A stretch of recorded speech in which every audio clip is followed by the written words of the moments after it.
이스라엘 자손의 온 회중이 회막문에서 울 때에 이스라엘 자손 한 사람이 모세와 온 회중의 눈앞에 미디안의 한 여인을 데리고 그의 형제에게로 온지라. 제사장 아론의 손자 엘르아살의 아들 비느하스가 보고 회중 가운데서 일어나 손에 창을 들고 그 이스라엘 남자를 따라 그 막사에 들어가 이스라엘 남자와 그 여인의 배를 꿰뚫어서 두 사람을 죽이니 연병이 이스라엘 자손에게서 그쳤더라.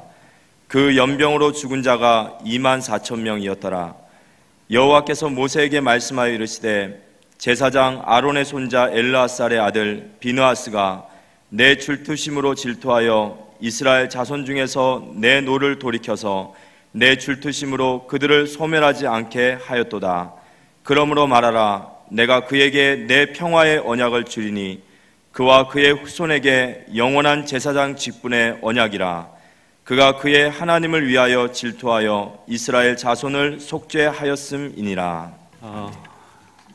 이번 주간은 리더 수련, WIC 대회 리더 수련회가 있는 주간인데 미국의 뉴저지에서 목회하고 계신 연무섭 선교사님의 사모님 신은경 사모님과 또 나시리 연실이 온 것 같습니다. 한번 일어서시기 바랍니다. 우리 큰 박수 한번 하시기 바랍니다.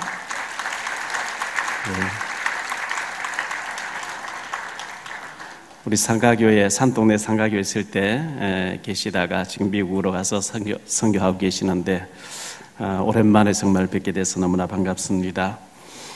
옆에 사람을 진지한 눈으로 이렇게 얼굴을 쳐다보면서 한번 인사하세요. 내가 보니 장로님은 집사님은 하나님 앞에 특별하게 쓰임받을 사람입니다.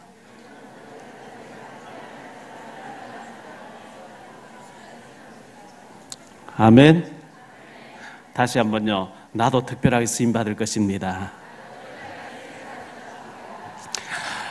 이 시간 윗성으로 예배드리는 우리 영도와 또 동두천과 또 자주가 제가 못 가서 너무너무 죄송한데 북경과 연흥항 이렇게 또 달북자치교회에서 윗성으로 예배드리는 곳에 하나님의 더 큰 은혜와 위로가 있게 되기를 주의 이름으로 축원합니다.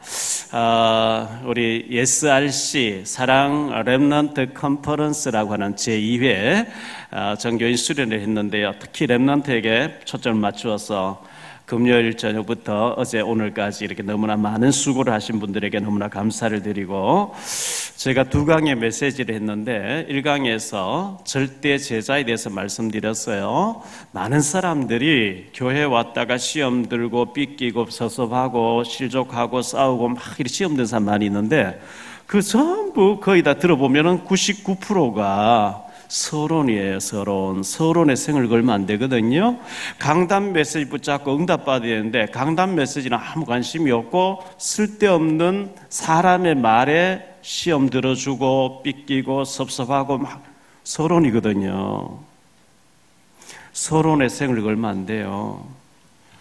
서론은 본론이 들어가기 위한 도입되는 부분이고 서론은 있어도 없어도 되는 아주 가치 없는 일인데 많은 사람들이 서론에서 다 무너져 버려요. 사단이 그렇게 하는 거거든요. 거기에 우리 속으면 안 돼요.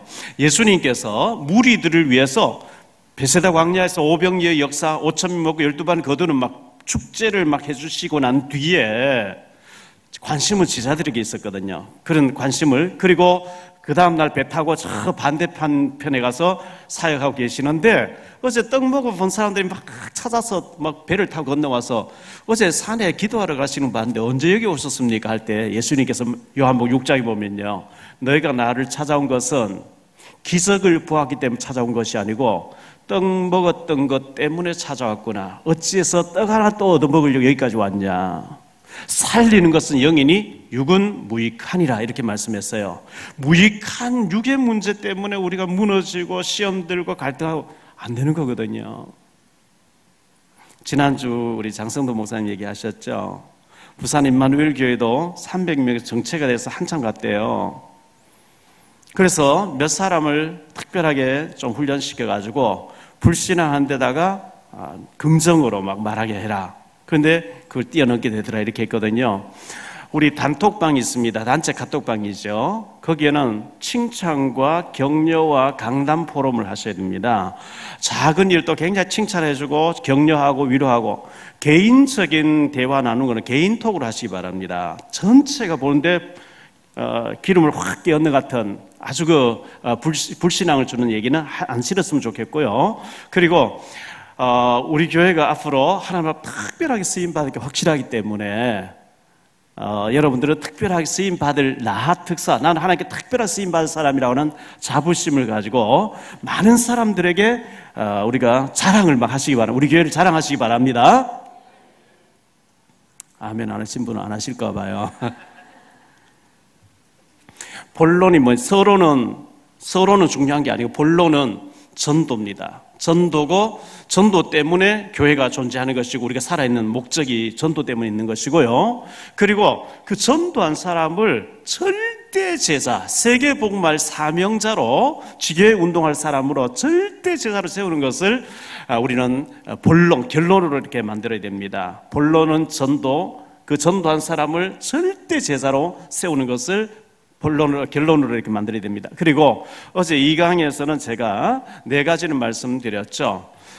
신명기 6장 4절로 9절에 너는 힘을 다하고 마음을 다 뜻을 다해서 너의 자녀에게 부지런히 어릴 때 복음을 집어넣어라. 각인시켜라. 복음에 완전히 중독되게 해라. 그리하면 네가 건축지 안에 큰 성읍도 주겠고 아름다운 보물이 가득한 집도 주겠고 파지 않은 우물도 주겠고 과수원도 주겠다. 이렇게 말씀하셨거든요. 우리 자녀에게, 우리 후손에게도 그렇게 가르쳐야 되고, 우리 주변에 내 어린 양을 먹으라, 네가 나를 사랑하는 내 어린 양을 먹이라 했기 때문에 정말 어린 양 같은 새신자에게, 사명자에게, 정말 내가 가서 복음을 전해서 제자로 삼아야 될 사람에게 부지런히 말씀 운동하면 어두움이 다 무너진대요. 흑암이 다 무너지게 하겠대요. 그리고 다시는 네게 슬픔이 없게 하겠고 탄식이 없게 할 것이고 고통이 없게 할 것이고 그 작은 자가 천을 이루고 약한 자가 강국을 이루게 하리라. 이사야 60장에 나오는 얘기 아니겠어요? 그리고 마태복음 6장에 보니까 무엇을 먹고 무엇을 마시고 그거는 이방인들이 구하는 것이고 너희가 하나님의 자녀가 어찌 그런 걸 걱정하겠냐. 새 한 마리 공진하는 새도 봐라. 아무도 창고에 모아들이지도 않는데 하나님 다 기르고 입히시고, 들풀도 오늘 일단 내일 아궁이들은 들풀 하나도 하나님 기르시는데 너희가 하나님 자녀가 먹는 거 마시는 거 그 걱정하면 되겠냐. 너희는 먼저 그의 나라와 그의 일을 구하라. 그리하면 이 모든 것을 너희에게 더하시리라. 그 모든 것 속에 여러분 건강 포함되어 있어요. 자녀 포함되어 있어요. 경제 포함되어 있어요. 모든 사업 다 포함되어 있는 줄 믿습니다. 저는 이 복음 딱 만나고 난 뒤에 정말 먼저 복음 위해서 내가 살아야 되고 딱 결단하고 뛰어다니면 복음 전했어요. 하나님이 구하지 않은 거 다 주시는 거 있죠. 그리고 사도행전 1장 138, 1장 1절 그리스도, 1장 3절 하나님 나라, 1장 8절 오직 성령 충만과 증인. 이걸 구할 때 사도행전에 마가다락방에 일어났던 성령 충만한 역사와 제자운동 막 일어나기 시작해서 사도행전 11장에 안디옥, 이방 나라로 가서 안디옥에 선교를 하기 시작하면서 바울 팀을 선교사를 내보내놓고 뒤에서 기도로 물질로 밀었는데 로마 복음화까지 이루어지는 어마어마한 일들이 벌어졌거든요. 그래서 신명기 6장, 이사야 60장 그리고 마태복음 6장, 사도행전 1장 이 네 가지를 묶어가지고 어제 이 강의에서 말씀드렸는데 꼭 이런 축복을 우리 모두가 받게 되시기를 축원합니다. 우리 단톡방에 서하영 랩런트에게 이렇게 메시지를 올리는데요. 보니까 저는 읽어보거든요. 읽어보면서 이제 실습 나가고 하는데 전도 대상자 놓고 늘 기도했고 또 전도하려고 막 중심을 가지고 애타는 마음, 그 열매 맺고 안 맺고는 하나님께 달려 있어요.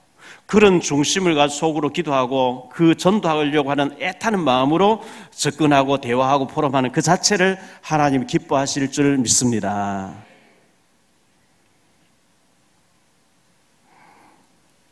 제가 문이 막 열려가지고 산동네 있을 때요, 글씨도 모르는 할머니 몇 명 앉았는데 그 사람들 소망이 없으니까 30대 젊은 중반에 아닙니까? 막 문 열리는데 어디든지 문 열리며 가서 그리스도만 얘기하겠습니다. 뛰어다니면서 막 복음 전했어요. 그때 복음 전했던 복음을 받았던 분들이 제 책에다가 추천서를 썼고 또 그분들의 사진과 모든 게 증인 자료가 남아있기 때문에 그걸 가지고 PPT를 보여주면서 목사님, 미자리교회 목사님들 모시고 이렇게 세미나를 했었는데요. 목사님들이 이거는 정말 하나님의 역사 아니고는 될 수가 없는 일이다, 이렇게 말씀하시면서 언제 2차를 해줄 거냐 이렇게 얘기하셨고, 그 중에 목사님이 오늘 부산 합숙에 들어가는 분이 계세요. 또 8월 5일 날 덕평 합숙에 오겠다고 하는 분들이 계시고요. 여러 사람이 또 전화 와서 언제 2차 해줄 것이며 정말 목회하다 지쳐가지고 지금 죽을 지경인데 좀 살려줄 수 없겠냐. 우리가 하는 것이 아니고 하나님이 하실 줄 믿습니다. 그래서 우리 교회 북한 선교 중요합니다. 북한 저 언제 문을 뜰지 모르거든요. 저는 북한만 생각하면 너무 가슴이 아려요. 2,500만 북한 주민들이 아무 힘없이, 북한 전체가 감옥 아닙니까? 2,500만 다 죽이고 있어요. 저 북한 체제가 무너져야 되고 개혁 개방되어져서 하나님의 능력으로 복음 통일, 평화 통일이 이루어져야 될 줄 믿습니다. 그때를 대비해서 우리가 북한 탈북자 선교사, 탈북자도 해야 되고 우리 한국 사람도 북한을 정말 가슴에 안는 사람 해야 되고요. 북한의 도시들, 도시들과 군 단위를 우리 사명자 많이 있으니까요, 다 나누세요. 그래서 우리 중직자들이 한 군씩 이렇게 붙잡고 기도를 집중적으로 구체적으로 들어가야 돼요. 북한 선교, 그리고 렘넌트 운동 해야 됩니다. 우리 자라는 아이들 복음 못 심으면 우리는 큰 죄입니다. 꼭 내 자녀 아니라도 죽어간 아이들, 아이 때 복음 받는 게 얼마나 중요합니까? 영도에서 조현수 장로님이 방과후 학교 아이 어린이집을 하면서 지금 애들 몇 명 데리고 SRC 참석했는데, 그 아이들, 그 다민족 가족, 외국 사람과 결혼하는 가족, 아이들 얼마나 여러 가지 문제가 많이 있겠습니까? 그 아이들을 품고 기도하고 말씀 양육하는데 얼마나 하나님 보시기에 귀한 사역이겠습니까? 앞으로 우리가 이 렘넌트 운동을 본격적으로 해야 되고요. 다민족 중요합니다. 우리가 선교지에 가서 문화를 배우고 언어를 배우고 선교사님 보내가지고 사회가 굉장히 오래 걸립니다. 하나님이 이미 그 나라의 엘리트들을 한국말 배우기 위해서 여기 와서 돈 벌러 왔는데 복음 깨달아가지고 사명자를 만들어서 우리가 선교사로 보내서 선교하는 거 너무나 중요할 줄 믿습니다. 앞으로 다민족 중요하게 해야 됩니다. 그리고 목사님 한 분이 살아나면 교회가 살잖아요. 제가 답 없이 먹는 문제, 애들 학교 보내는 문제 때문에 너무 갈급하게 알바하고 하다가 복음에 결단하고 복음 전하니까 하나님 많은 응답을 주시는 것처럼 목사님들이 살아나고 목사님들이 정말 이 복음 때문에 생명 거는 이런 목회자들을 살려내는 일, 너무나 하나님이 귀하게 보시는 줄 믿습니다. 이 운동하는 우리 교회 여러분들이 만나지는 사람에게 자랑하시고 우리 교회를 또 이렇게 홍보도 해주시고 또 이 일을 우리가 하는 일에 생을 걸 만큼 여러분 축복받으시기를 예수 이름으로 축원합니다. 8월 중순쯤 되면 초에 좀 이제 바쁜 교회 행사들 끝내놓고요, 우리 탈북자 목사님이, 선교사님이 그쪽 사역지에 들어갈 겁니다. 한번 따라가셔서 보시는 거하고 안 보시는 거 천지 차이입니다. 우리 김대식 장로님이나 김남훈 장로님 같은 분들이 따라가셔가지고 다 보셨죠. 김대식 장로님 요리를 잘하니까 막 탈북자들 공부하는 동안에 막 요리도 해내시고 이렇게 하셨거든요.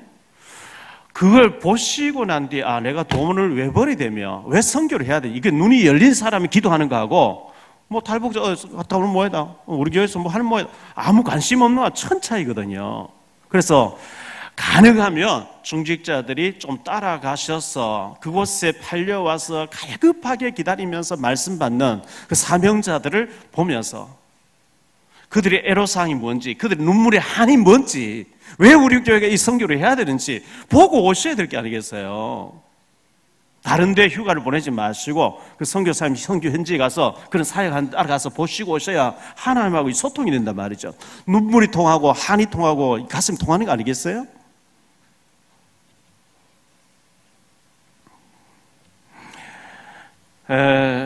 우리는 교회가 막 미어 터질 정도로 숫자가 많은 사람이 모이기를 소망합니다. 저도 그걸 원하고 있습니다. 그런데 그건 사람의 힘으로 안 되는 거거든요.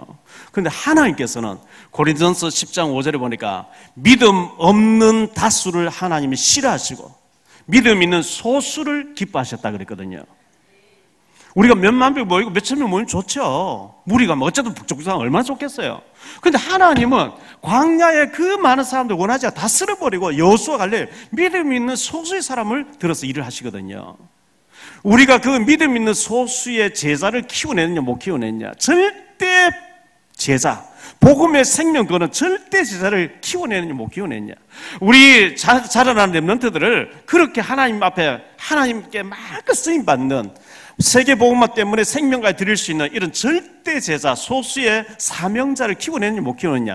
지난 장성도 목사님 설교하면서 얘기했던 것처럼 다니엘과 세 친구들처럼 복음의 생명 걸 수 있고 풀무불에 들어갈 수 있고 사자굴에 들어갈 수 있고 하나님이 원하신다 무엇이든 할 수 있는 이런 소수의 사람을 키워내느냐 못 키워내느냐. 이게 우리 숙제거든요.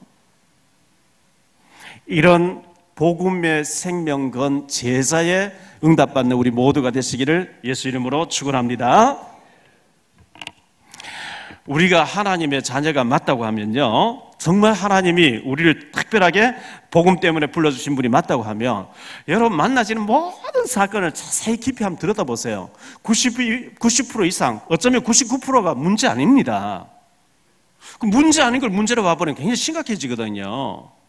저는 이제 이런저런 막 보고 막 듣잖아요. 문제 아니야. 진짜 문제는 문제를 안 보고 문제 아닌 걸 문제로 봐버리면 굉장히 문제가 옵니다. 요셉 팔려갔거든요. 야곱이 얼마나 슬퍼했겠습니까? 요셉도 얼마나 울었습니까? 팔려갔는데 보디발 집으로 2인자 집을 딱 가서 경제배우고 난 뒤에 누명 쓰고 종신형을 받고 감옥에 무기수로 들어갔는데 거기서 장관을 만나 정치를 배워가 때가 되는 총리로 세워지는 거 있죠. 그리고 세계복음하도록 하나님이 기금 들게 해놓고 말이죠. 식량 사러 온 사람이 식량 팔면서 복음 전하고 문제 아니었잖아요. 다니엘과 그의 친구들이 풀무불에 들어가 사자굴에 들어가게 되는 큰 문제를 만난 것 다니엘은 오히려 감사하며 기도하더라 이랬거든요. 우리는 그런 문제 만나면 안 들어가게 해달라고 급식 기도하고 때를 쓰고 막 매달 부르짖는 기도에 익숙하게 훈련받아 있는데 입이 들어가니까 하나님 사자의 입을 다 봉해놓고 기다리시는 걸 우리가 안 배워왔단 말이죠. 죽을 일 있으면 죽으면 될 거 아니겠어요? 어차피 죽는 거. 그런데 꼭 명심해야 될 것은 큰 응답 오기 전에 사단이 미리 초를 칩니다. 마태복음 4장에 예수님께서 공생애를 시작하려고 금식기도 하는데요. 금식기도 하니까 돌이 떡이 되게 하라면서 마귀가 와서 먼저 예수 온갖 시험 다 하고 떠났다는, 마귀가 떠나니까 천사가 수종들더라. 큰 응답 오기 전에 반드시 사단이 미리 와서 작업을 합니다. 거기에 다 속아버린 거 있죠. 여러분 큰 문제 만나거든 하나님의 큰 축복을 예배해 놓으신 모양이다 믿으시기 바랍니다. 믿음 딱 고백해버려요. 사단이 건드려. 우리는 구원받았기 때문에 사단이 지옥으로 멸망을 끌고 가지 못하거든요. 하나님이 허용한 범위 내에서만 일들이 벌어지는데 하나님 우리 감당하지 못할 시험 당함을 허락지 아니하시는 줄 믿습니다. 고린도전서 10장 13절. 자, 욥처럼 어려움 만났어요. 욥이 얼마나 어려움 당했습니까?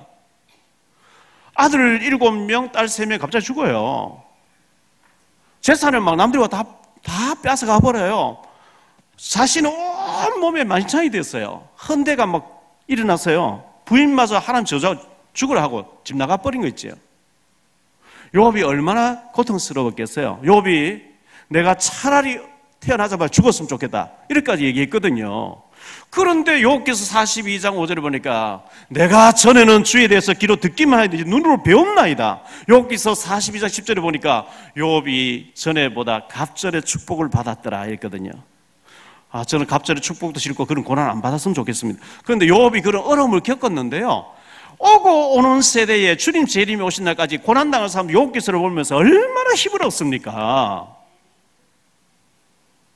우리가 하나님 자녀가 맞으며 어려움 당하는 그 모든 것에 하나님의 절대 선하신 계획이 있는 줄 믿습니다. 속으면 안 돼요.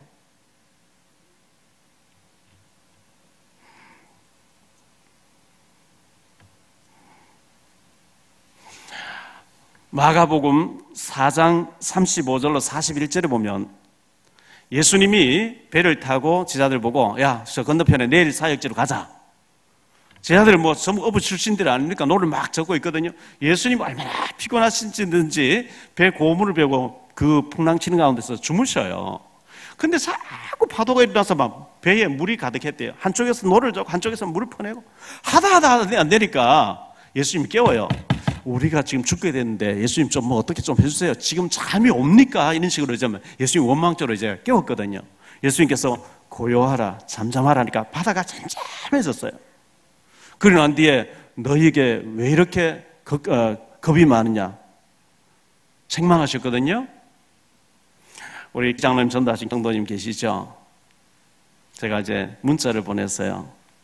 목사님 제가 지금 막 경제가 어렵고 해서 교회를 잘 못 나가. 그럼 메시지는 계속 듣고 있습니다 하면서 이렇게 문자가 왔어요. 지난번에요. 그래서 제가 마가복음 4장 35절로 41절 풍랑 만난 그 본문을 보내드렸어요.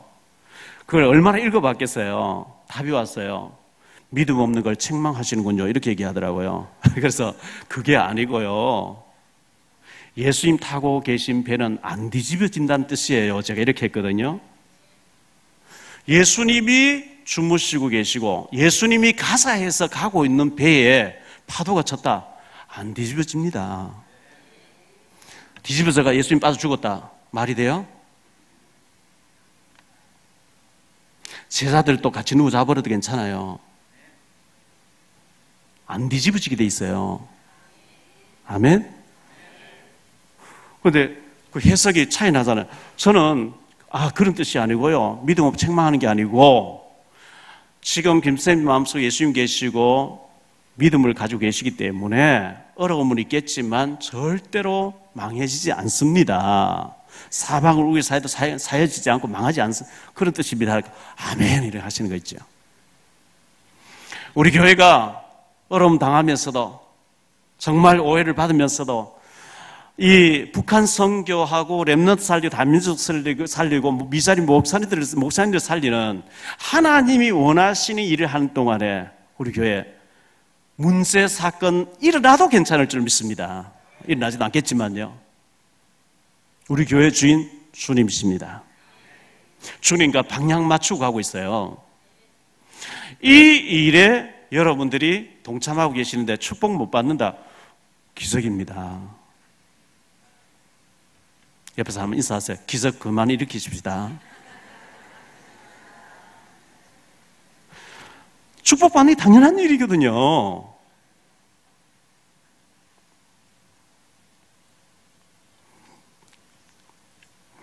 자, 오늘 말씀이 어떤 말씀이냐니까요. 하나님이 이스라엘 백성들을 애굽에서 출애굽시켰잖아요. 홍해도 가르고. 홍해 갈라지는 건 뭐 좋은 게 아니고 워낙 안 믿으니까 갈라놓은 거거든요. 보고 믿으라고. 가는데 출애굽기 17장 8절로 16절을 보면 아말렉이 나타납니다. 하나님 아말렉을 치라 그러죠. 그런데 모압을 통과해서 가야 되는데 모압을 통과하려고 하니까 모압 왕 발락이라는 왕이 못 간다는 거예요. 그래서 모세가 사람을 보내가지고 물 마시면 물값 내줄게. 통과만 좀 하게 해달라. 안 된대요. 이 발락 왕이 이름도 비슷하죠. 발람이라는 선자를 청해가지고 저 이스라엘 백성들을 저주해달라. 그럼 내가 많은 선물 주겠다. 뇌물을요 마차에 막 수도 없이 막 보여주면서 저 좀 한번 해달라는 거예요. 발람 선자가 가까이요 하니까 하나님 가지 말래요.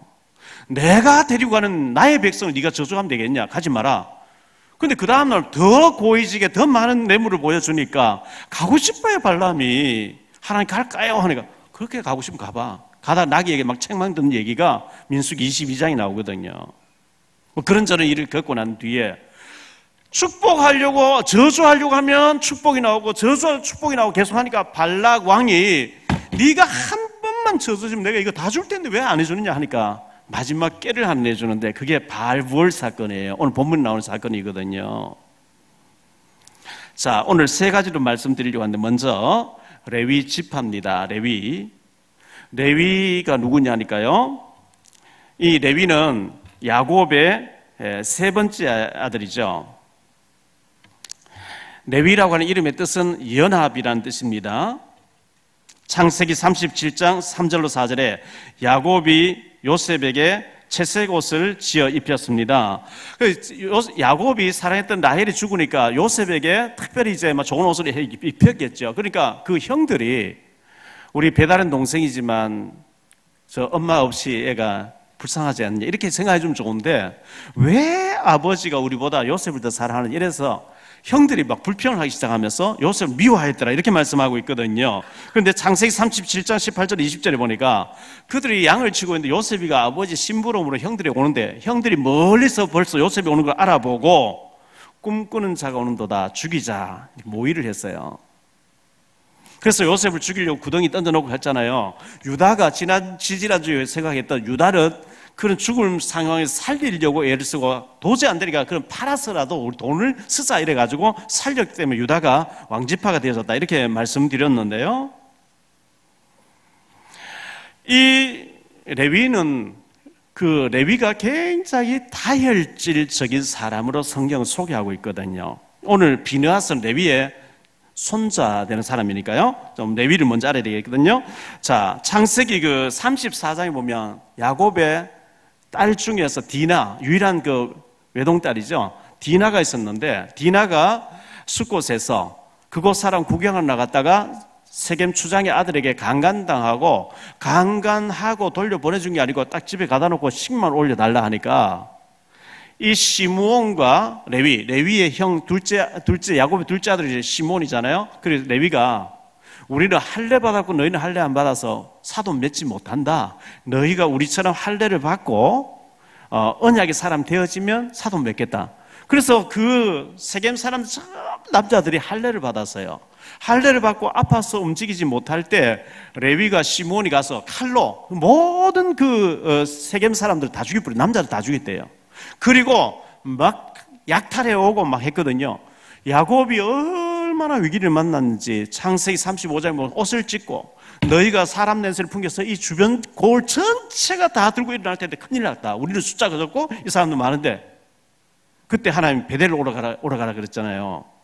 이 레위와 시므온은 굉장히 다혈질적인 사람이고 폭력을 쓰는 사람이었고 굉장히 살기가 등등한 사람이었습니다. 그래서 창세기 49장 5절에 보면 야곱이 눈을 감기 직전에 천국 가기 직전에 모든 아들들을 불러놓고 축복 기도를 하는 가운데 레위와 시므온에 대해서는 저주를 합니다. 창세기 49장 5절에 시므온과 레위는 형제요 그들의 칼은 폭력의 도구로다. 내 호나 그들의 모의에 상관하지 말지어다.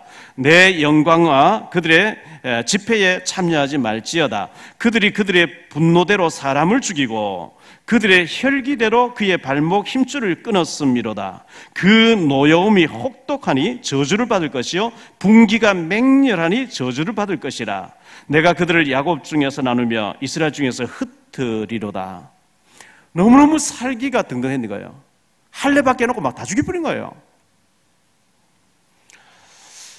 우리는 어떻게 해야 될까요? 내 자신이 내 혈기가 죽어야 됩니다.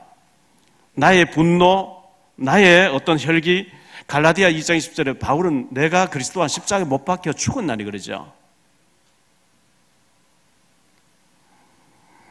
요한복음 12장 24절에 한 알의 밀알이 땅에 떨어 죽지 않아요. 한 알 그대로 죽으면 많은 열매를 맺는다 이렇게 말씀했거든요. 누가복음 9장 23절 이하에 보면 아무든지 나를 따라 자기를 부인하고 자기 십자가를 지고 따라와라. 이게 뭘 말하죠?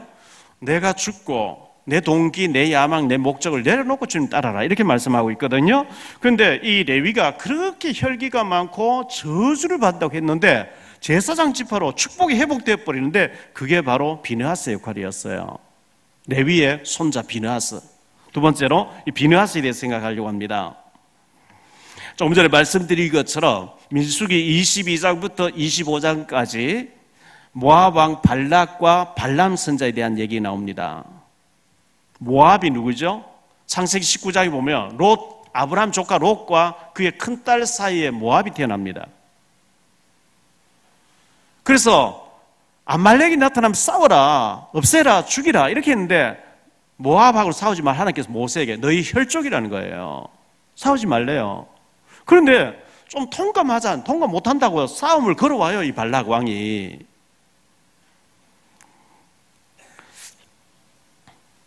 민수기 22장 28절로 3절을 보면 나귀를 타고 가고 있던 이 발람 선자가 나귀에게 책망을 듣지요.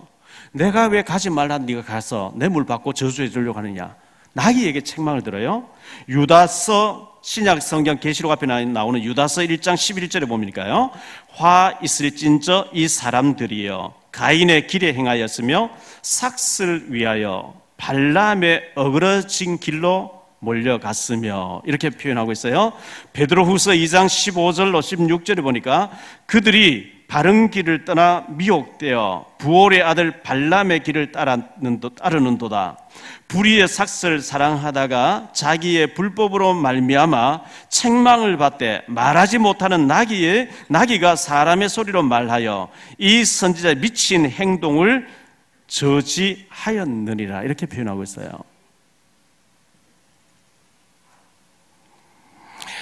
많은 사람을 저주받게 만든 사람이 이 발람 선자였어요.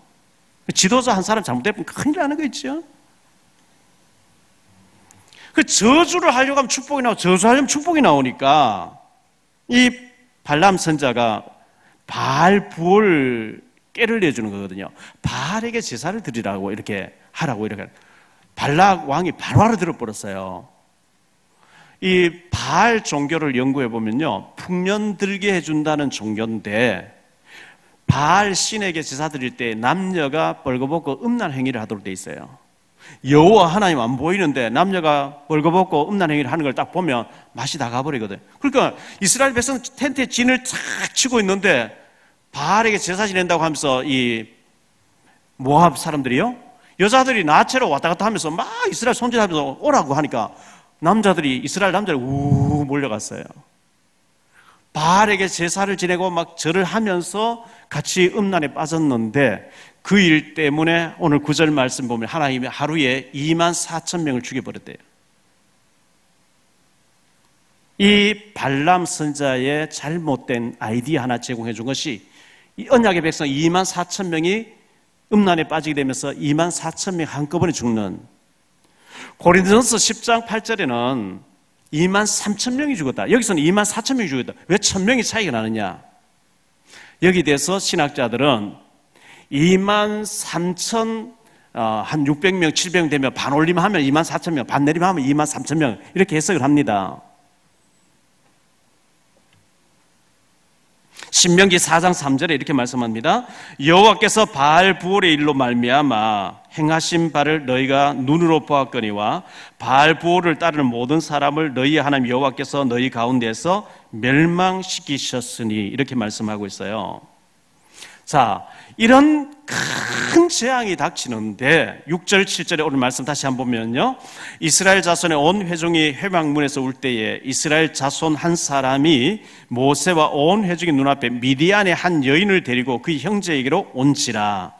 제사장 아론의 손자 엘르아살의 아들 비느하스가 보고 회중 가운데서 일어나 손에 창을 들고 그 이스라엘 남자를 따라 그의 막사에 들어가 이스라엘 남자와 그 여인의 배를 꿰뚫어서 두 사람을 죽이리. 연병이 이스라엘 자손에게서 그쳤더라. 그 연병으로 죽은 자가 24,000명이었더라 했죠. 이스라엘 남자가 미디안 여자 음란한 행위를 하는 여자를 끌고 들어왔는데 그 남자 이름이 14절에 시므리라고 나오죠. 시므리. 이 시므리라는 사람이 백성의 지도자였대요. 요즘 말로 하면 한 장로님 되는 사람이겠죠.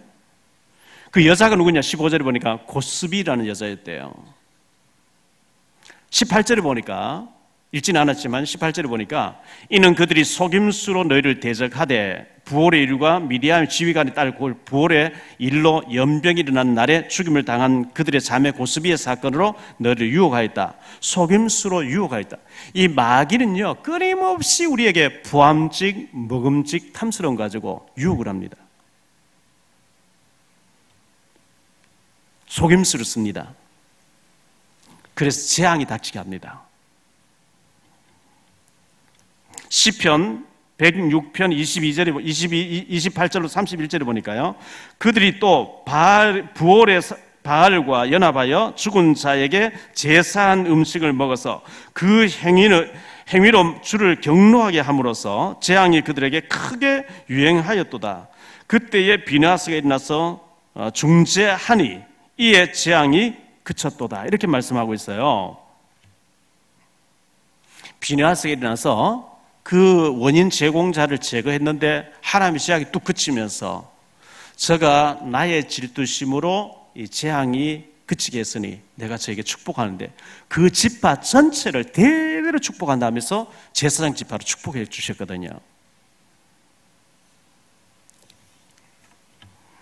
그러면 이렇게 해서 그의 할아버지인 레위 지파가 제사장 지파로, 원래는 창세기 49장 5절 6절에서 저주받았는데요. 시므온과 레위는 저주받는다. 왜? 그들의 혈기가 너무 맹렬하다. 분노가 막 너무 들끓기 때문에 저주받는다 했는데, 이 비느하스 역할로 레위 지파 전체가 대대로 예수님 오실 때가 제사장 지파로, 요즘 말로 하면 목회자 집안으로 축복받아 불어요. 레위 지파의 축복은 어떤 축복이냐 하니까요, 신명기 21장 5절에 보면 세 가지 축복이 나오는데 백성을 축복할 수 있는 축복을 줬대요. 사무엘상 1장에 뭐 엘리 대제사장이 타락되어 있거든요. 그건 타락되어 있고 눈이 어두워 있고 그의 아들들 홈리와 비나스도 완전 타락되어 있는데, 이 엘리가 한나에게 네게 하나님 네가 기도하는 거 들어주기를 원하고 네게 아들이기를 원한다. 그날 밤에 바로 입시되게, 이 비록 타락되어 있는 제사장이었지만 축복 기도는 그대로 성취되는 이 어마어마한 일들이 벌어졌어요. 축복권이 있고요, 판결권이 있다 그랬어요. 신명기 21장 5절에 보면요,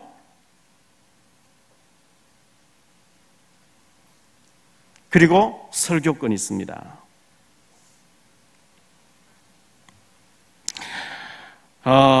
제사장의 축복을 받았는데요, 제사장은 백성들의 죄를 듣고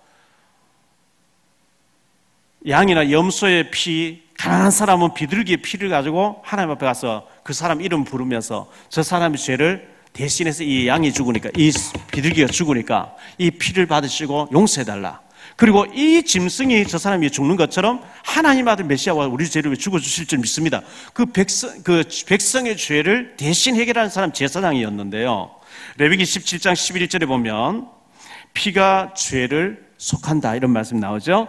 히브리서 9장 22절에 피 흘림이 없은 즉 제사함도 없느니라. 피를 가지고 와서 백성의 죄를 대신하면서 이 피, 이 너의 죄로 말면 네가 반드시 죽어야 되는데 네 죄를 위해서 이 짐승이 대신 죽는 것처럼 예수 그리스도가 오셔서 대신 죽어줄 것을 믿느냐? 예, 믿습니다.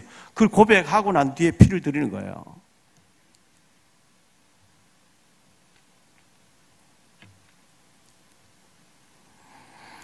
그 피의 주인공 짐승이 죽으면서 백성을 대신해서 죽었던 것처럼 요한복음 19장 3절에 예수님께서 갈보리 산에서 십자가 위에서 내가 너희의 모든 죄 문제, 사단 문제, 지옥 문제 다 해결했다고 선언하신 줄 믿습니다. 예수님 다 끝내버렸어요.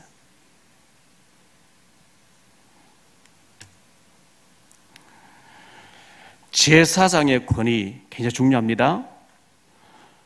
사무엘상 13장 8절로 14절에 사울 왕이 블레셋과 전쟁을 해야 되는데 사무엘이 좀 더디 오게 돼 있어요. 요즘처럼 뭐 휴대폰에 제사 어디쯤 오고 있습니까? 막 이게 안 되고, 그때는 그런 게 없으니까요. 빨리 오기로 했던 사람은 오지 않고 백성들은 막 웅성웅성하니까 사울 왕이 피를 가지고 대신 들어가는데요, 사무엘이 와서 하나님께서 말씀하죠. 내가 너를 왕세운 후 후회한다. 왜 제사장이 할 수 있는 건 네가 꿀꺽하냐? 역대하 26장 16절 21절에 보니까 우시야라고 하는 왕이 있었는데요, 처음에는 굉장히 선한 정치를 했거든요. 교만해진 거예요. 제사장을 밀치고 제사장이 할 수 있는 제사를 자기가 마음대로 하겠다고 확 밀치고 들어갈 때에 나병이 확 들어버렸다. 이렇게 성경 기록하고 있거든요.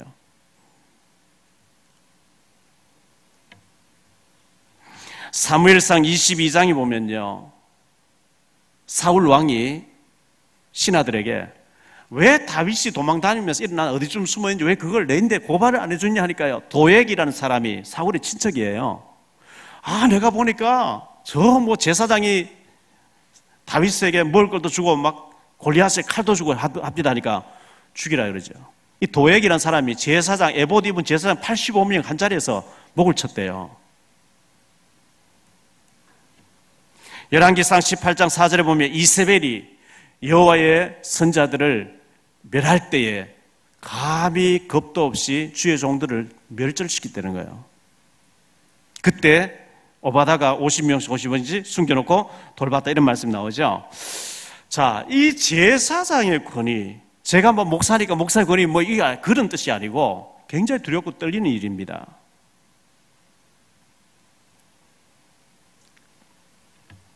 그런데 신약에 와서는요, 베드로전서 2장 9절에 너희는 왕같은 제사장이에요. 또 하나님의 아름다운 덕을 전하라고, 여기 왕, 선지자, 제사장 3직이 신약에 와서 복음가에 우리 모두에게 다 와 있다고 이렇게 말씀하고 있어요. 로마서 16장 3절 4절에 1절 2절에 보면 베베라는 자매는 바울 사도를 위해서 보호자가 됐다 이렇게 얘기하고요, 브리스길라 아굴라 부부는 목숨까지 내놨다 이렇게 얘기하죠. 가이오는 온교회 식주인 역할을 했다 했는데, 정말 이 복음의 가치를 아는 목회자들과 중직자들, 모든 성도님들이 다 되시기를 축원합니다. 저는 이 말씀을 이렇게 묵상해 보면서요, 이 발람 선자, 타락한 선자, 이 잘못된 사람이 아이디어 하나 잘못 제공해 주므로 뇌물을 받았겠죠. 성경 여기저기에서 미친 행동을 했다 이렇게 기록하고요. 그 일 때문에 24,000명이 하루에 죽는 큰 재앙이 임했거든요. 그런데 비느하스가 이 고스비란 사람과 그리고 시물이란 사람을 죽였는데, 하나님이 나의 질투심으로 내가 완전히 쓸어버리려고 했는데 이 재앙을 막아줬기 때문에 이 비느하스 때문에 레위 지파 전체를 예수님이 오실 때까지 제사장 지파로 축복한다 이런 말씀 나오거든요. 우리 한 사람이 전도자의 삶을 살면서 하나님 나라와 복음 때문에 절대 제자 세우는 일에 쓰임받을 때 후손들까지 두고두고 축복받을 줄 믿습니다. 마태복음 10장 42절에 냉수 한 그릇이라도 그런 사람을 대접하는 자 결단코 상을 잃지 아니하리라. 여러분이 헌금하는 그 헌금 가지고 우리가 탈북자를 지금 사역하고, 우리 교회에서 다 감당을 못해서 서울 임마누엘하고 막 대구 마가다 몇 군데 보내놨잖아요. 그래도 잘하고 있잖아요, 신학생으로. 여러분이 헌금한 가지고 지금 아브라함 같은 저는 카메룬에서 온 친구가 지금 한국말 배우면서 RTS 갈 준비를 하고 있거든요. 우리가 헌신한 이 작은 헌신이 탈북자, 북한 선교하는 작은 일에 쓰임받게 될 것이고, 다민족 그리고 렘넌트 운동, 미자리교회 목사님들을 살 일에 귀하게 쓰임받을 줄 믿습니다. 저와 여러분이 비느하스 역할을 함으로, 재앙을 막는 역할을 함으로 두고두고 자손 만대 축복받는 언약의 사람이 되어지기를 예수 이름으로 축원합니다. 축원합니다.